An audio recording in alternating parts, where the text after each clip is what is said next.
commentator on this as well. Harley, good evening. Thank you very much for coming on to talk about this. So where does this go next? Because I keep hearing people say we have to show strength and force against Putin to bring this to an end, but Donald Trump is trying very hard via Witkoff and Jared Kushner as well now to act with diplomacy at this stage, to bring it to a more peaceful conclusion without more people dying at Christmas. Harley. Well, you know, your previous speaker was, I think, on point. Let me just give you a good analogy. If the year was, I think it's 1936, and Germany has signed a treaty with the Allies who won World War I called the Treaty of Versailles, and it said that the Rhineland, which was part of Germany, needs to be demilitarized. So Germany sent troops into the Rhineland to militarize it in violation of the Treaty of Versailles. His generals were alarmed, and they said, what happens if England and France opposes us? And he said, then we'll retreat. But England and France did not oppose Germany. And ever since then, Hitler kept going forward and forward and saw Europe as it is today, a continent of appeasers. And I say, I know you mean well, you're a very caring person, but I say this with great respect to you, but your view will lead us to World War III. I'm 100% sure. Because you are desperate for peace, that you're willing to do almost anything, ignoring the fact that Russia is the aggressor. You said before that we're there to crush Russia. Nobody's here to crush Russia. NATO is an entirely defensive organization. Nothing offensive about it. Nobody's looking to change the government in Russia or to enter Russian territory. Nobody. This is about Russia being imperialistic, colonialistic, and taking control of another country that does not belong to them. They're stealing Ukrainian land and committing atrocities along the way. They took 20,000 Ukrainian children. I don't hear any of you talk about that. And by the way, I don't know of any dictator in history that successfully conquered their weaker neighbor and just stopped. Your previous guest is spot on. If he succeeds with this and takes more of Ukraine, and we know that the peace plan that we're looking at, that the tentative peace plan, we'll call it, calls for the Donbas area to be given to Russia, which they did not even conquer. That will enable them to enter the rest of Ukraine easily. They were not able to defeat Ukraine in 4 years, partly because the Donbas area is strongly fortified and has natural barriers to it. The example is one last quick example, World War II again.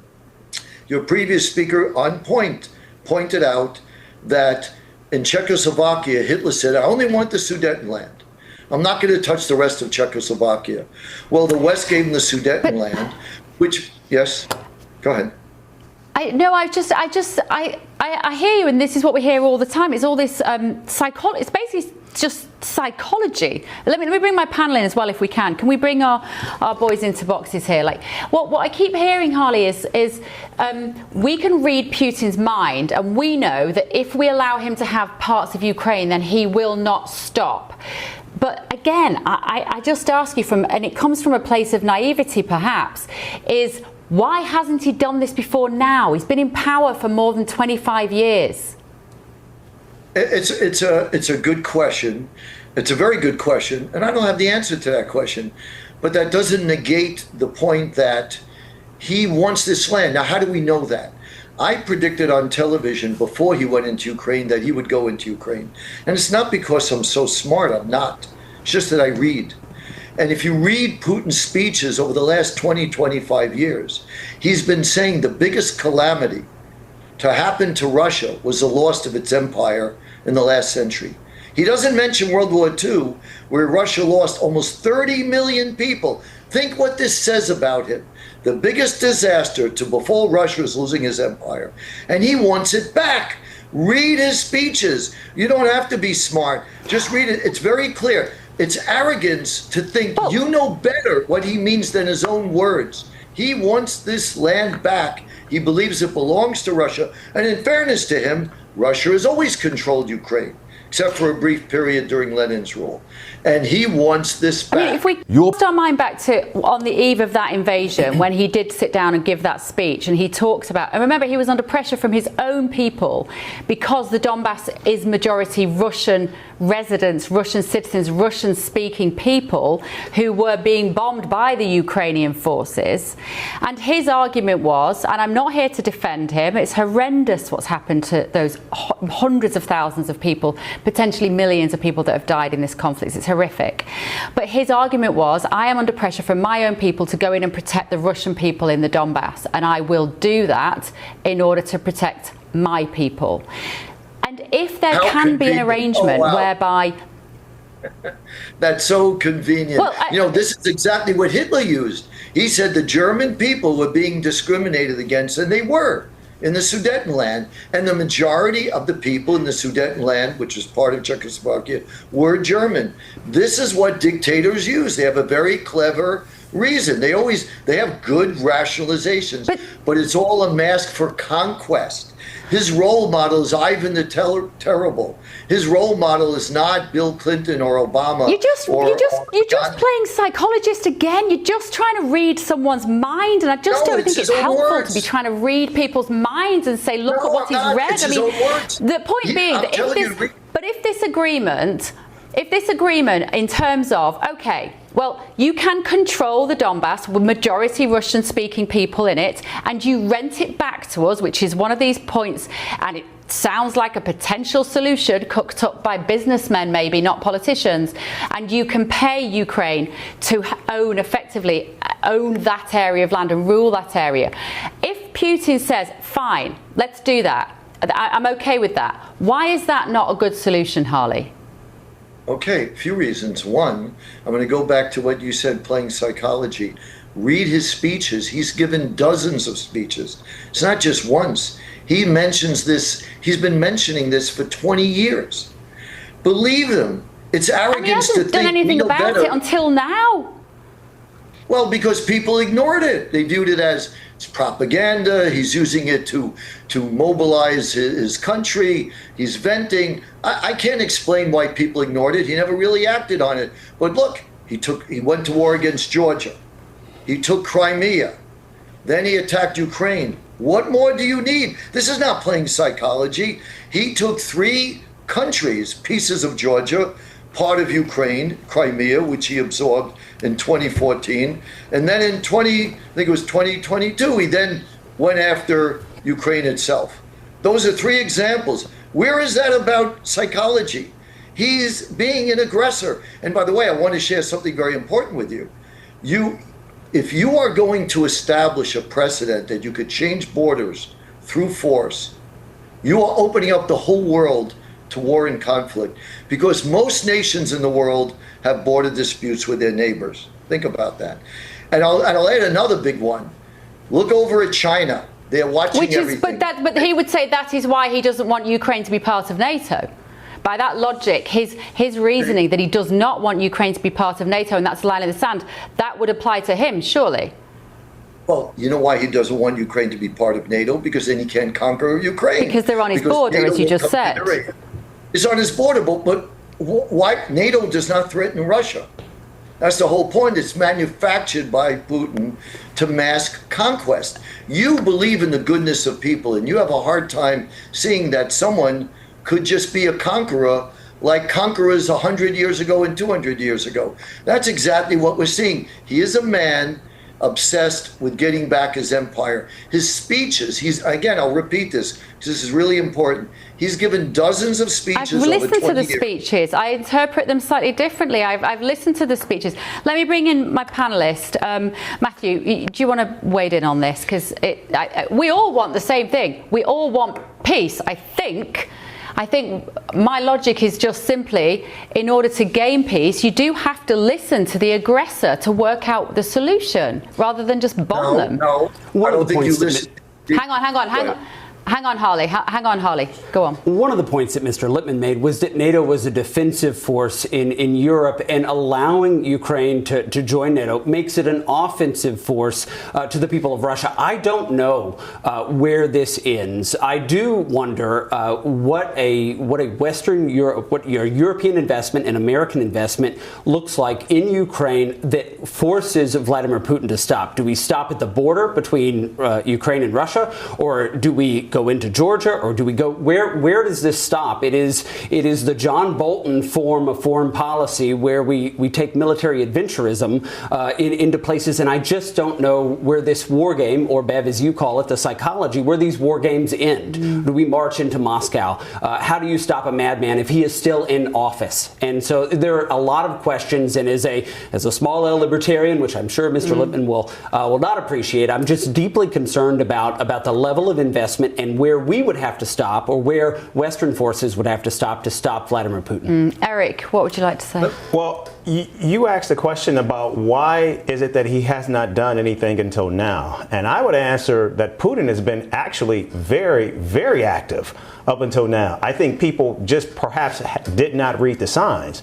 But one thing we see about NATO is NATO has, in fact, actually expanded. In fact, they've gone beyond their 80s borders in terms of what would actually be part of NATO. That is perhaps, I think, a massive trigger for Vladimir Putin. And now you see more and more countries joining NATO. And for someone who is as paranoid and as deeply threatened as Vladimir Putin is, this has always, I think, been a concern for him. And so we have seen, as NATO has continued to expand, so has Vladimir Putin also attempted to expand Russia's boundaries as well. And I think he has also continued to push to see how far he could go against the West and what the West is actually prepared to do. We talk about what he has done in Crimea. That took place back in 2014.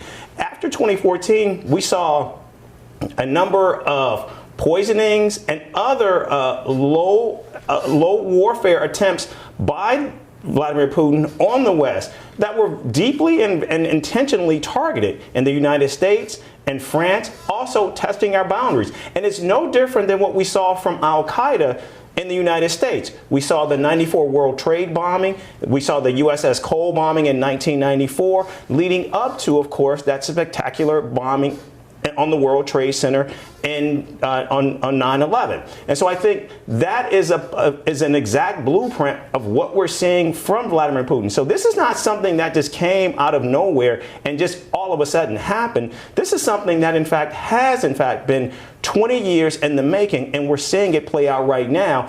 And he recognizes and knows that, no, Europe does not want to go to war with Russia. And also, Joe Biden certainly did not want to go to war, because all of them know he has more nuclear capabilities than any other country in the world, and all of them believe that he is ready to use them. The problem with the United States in terms of what we have done is we basically tied Ukraine's hand behind their back and did not give them the weaponry to be able to go on the offensive. We never provided them with Tomahawks. We never provided them with the S-400 missile system. We only gave them F-16s just as Biden was actually leaving office. And one other thing that Biden did just as he was leaving office was he then only allowed Ukraine to use the weapons that were provided by the United States to actually go on the offensive, but they could not hit Moscow. So they were already in a very weakened and vulnerable state. And now you have Donald Trump, who many see as a Putin troll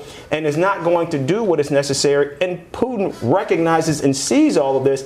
And as your guest is saying, he is not going to stop, because he doesn't have to, because no one is going to make him. His economy is being hit hard, though, Harley, isn't it, at the moment, in terms of the Russian economy and the oil and the gas situation? There is only so long that they can continue to be denigrated, or just in terms of the finances, that it's not good. Go on, Eric, did you have something to say? I'll let him go on, Harley. How's the situation at the moment in Russia economically? Well, yeah, of course, the Russian economy is stretched thin, but they could go for a very long time. They're on a war footing. Everybody said they wouldn't make it this far. They'll make it the same way Germany's economy managed towards the end of the war. It's stressful, but there are so many loopholes in the sanctions we have against Russia. If we want to stop Russia, here's what you have to do, and your previous speaker was spot on. One, give to Ukrainians Tomahawks. So they could strike deep into Russia. Second, stop Russia where it matters, which is they are funding their war by the selling of oil. If you could stop that, if you could sanction countries that are buying their oil, you dry up the funds. You don't have to go to war. Somebody said about marching on Moscow. Nobody's marching on Moscow. When we see NATO expanded, let's talk about that for a quick second. Sweden and Finland, on their own, NATO didn't come to them. They said, we want to join NATO because we see a threat from Russia. Holland is not threatening anybody. Estonia is not threatening anybody. Poland isn't. There's only one country in Europe that's threatening nations and attacking nations, Russia. So, NATO is a defensive organization. And I have an answer to your question. The reason why I believe it's taking place now is because Biden ran out of Afghanistan, and countries watch these things, and they saw America is on the retreat. America is not. Pax Americana as an era is over, and they see that they can take advantage of it, and that's why he went into Ukraine now. He saw America as particularly weak. During the Trump administration and previous to that, I suspect Putin didn't feel they were either ready for war or he wasn't sure. And I think that's, to me, the most plausible reason as to why he did it now. The video on the left got less than 1,000 views, while the video on the right got millions. And perhaps getting to the end of his presidency, that might be an issue, Matthew. There are rumours about his health, of course, all along, and wanting to leave Russia in a stronger position than he took it over, perhaps. Well, Mr. Lippman said that nobody's marching to Moscow, but the question is then where does it end? If European nations invested troops on the ground in Ukraine, if you can't stop a madman until you stop a madman, where is the stopping point? Is it at the border between Ukraine and Russia, or is it into the land, into the Russian people's territory in what is now known as Russia? Two things, three things are actually still at play. One, you have Russia is able to sell its oil freely to both China and India. And India has made clear that even with the trade war with the United States, they are not going to stop buying that cheap Russian energy. And also, we know China, as the second largest economy in the world, they're prepared to continue to not only prop up Russia, but also to continue to purchase Russian oil as well. In addition to that, where Europe needs to actually get serious about this is there is nearly $170 billion in frozen assets that Europe holds that belongs to Russia. They need to take those resources and provide them to Ukraine in order for Ukraine to buy American military weapons to be able to fight on an even keel against Russia. I think that is when Vladimir Putin will know that this is serious. But until then, Europe has to actually show that they've got some skin in the game, and they need to be serious about this. And right now, we're just not seeing that. Okay, last word to you then, Harley. Yeah, I just think that, again, when you look at history, it really tells you everything, because people don't change. You get new information, technology changes, but dictators that succeed in conquering their weaker neighbor never stops. I can't think of any in history that did. He will be emboldened to do what he said he'll do. He wants this land back for the Russian Empire. And it's like anything in life, people don't go through a red light because there are consequences. They don't want to hit another car. They don't want to get a ticket. Same thing with dictators. I'm not suggesting you have to go into Moscow. That would be a bad idea. I think if you show Putin that it's going to be a higher price to continue this war as opposed to ending it, that's where you'll get him to the peace table the best way, without more violence and more killing. But you have to do that. It's like anything in life. He has to pay a very big price, and the United States has to have the will to do that, which is very questionable. And above all, what I would say to Europe is, forget about America. America is in an isolationist mode. They see this as Europe's problem. They see Europe as not stepping up with their own defense. They don't want America to defend Europe anymore. America has been in Afghanistan, Vietnam, and Iraq, and Americans view them all as failures. America has no appetite and will not help Europe. And Europe has over 500 million people. Russia has 130 million people. And there's 32 members of NATO. Europe has to get its act together and defend its way of life, or they're going to lose this war and they're going to be corrupted and taken over by Russia. And the way of life that everybody knows now will decline